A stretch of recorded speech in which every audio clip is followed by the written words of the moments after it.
This is Real News Media TV, coverage you can trust. Please like, share, subscribe, and hit the notification bell. Select all for daily news updates. Two men brutally murdered in separate incidents in Westmoreland. Two men, including an elderly farmer, was brutally killed in separate incidents within 24 hours in Westmoreland. The deceased has been identified as 62-year-old grandson Morris of Bethel Town and 27-year-old Elroy Brown of Mount Stewart District, both in Westmoreland. In the first incident, Morris was believed to have been strangled by his attackers after he was found with a shoelace tied around his neck, his hands and feet bound, and his mouth gagged inside his house on Tuesday morning. The Betheltown police report that, about 8 a.m., an alarm was raised by the residents after Morris' vehicle was found abandoned in Mayfield District in Hanover. After being summoned to the area, the police inspected the vehicle and found several household items believed to have been the property of Morris. Lawmen later proceeded to Morris's home, where his lifeless body was found. His body was removed to the morgue pending a post-mortem. Meanwhile, Brown is suspected to have been killed and his home set ablaze with his body still inside on Wednesday morning. According to reports, about 12:45 a.m., residents of Mount Stewart heard explosions coming from Brown's house and later saw the structure ablaze. The police and the fire department were summoned and cooling down operations were conducted. The charred remains of Brown were found among the rubble. The Westmoreland police have launched separate probes into the incidents. Delivery man charged for illegal possession of firearm and ammunition.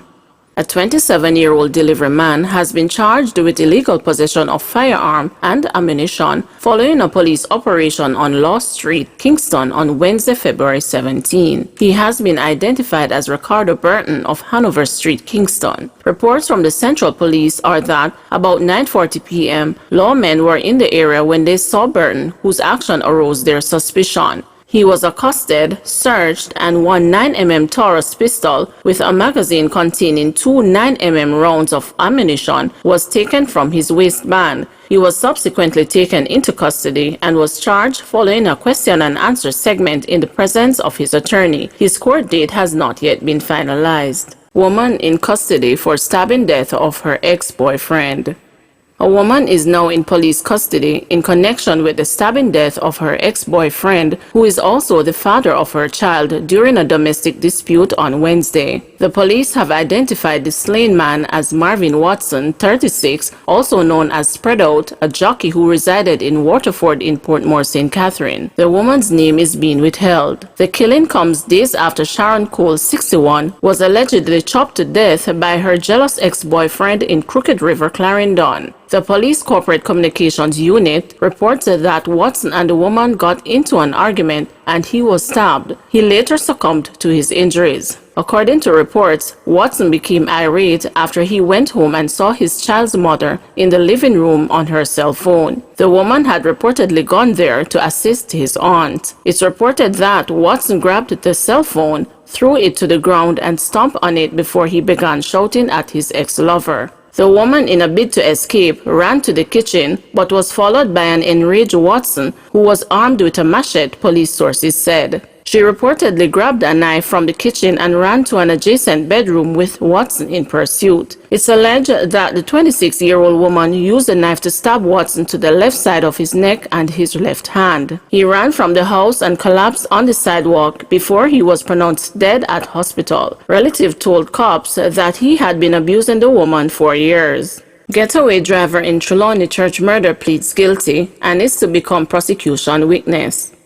The man who drove the getaway car in the shooting death of 51-year-old Andrea Lou Garwood has pleaded guilty to 2 counts as part of a plea agreement with the prosecution. Leon Hines has pleaded guilty to illegal possession of firearm and accessory after the fact. Under the agreement, the 23-year-old storekeeper of Rose Heights, Montego Bay, St. James, pleaded not guilty to murder, conspiracy to commit murder, accessory before the fact, and misprision of felony, and the prosecution offered no further evidence. He is to become a prosecution witness. Hines, who appeared before the Home Circuit Court, signed the plea agreement today. He was remanded until March 12. Wanted man captured in St. Thomas.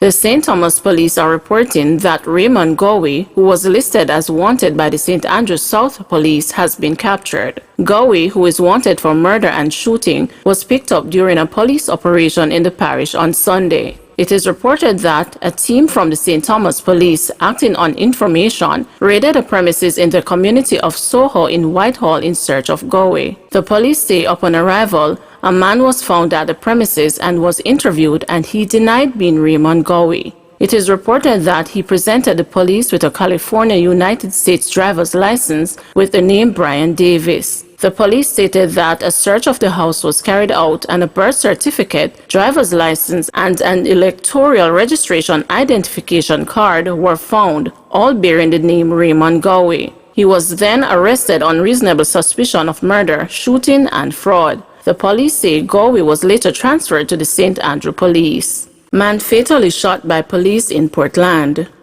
The Independent Commission of Investigations has launched a probe into the shooting death of a man by the police in Portland on Wednesday. Information so far is that a man believed to be of unsound mind attacked a civilian in the Port Antonio area, and the police were alerted. It is being alleged that the cops, upon their arrival, were unable to subdue or restrain the man, who allegedly attacked one of the police personnel and was shot. The man was rushed to the Port Antonio Hospital, where he was pronounced dead. The matter was reported to Indicom.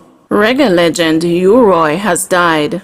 Jamaican reggae icon Ewart Beckford, more popularly known as Daddy U. Roy, has died. His partner, Marcia Smikle, told the news that he passed away at 11:10 last night at the University Hospital of the West Indies after undergoing surgery there. Born on September 20, 1941, the trailblazer who gave every toaster, rapper, and MC their career was 79. An emotional Smikle, who has been by the legendary's side for 41 years, said that U-Roy had been ailing for some time and had been in and out of the hospital. His unmistakable voice brought fans many classic songs, including Wake the Town and Wear You to the Ball. Please remember to like, share, subscribe, and hit the notification bell. Select all for daily news updates.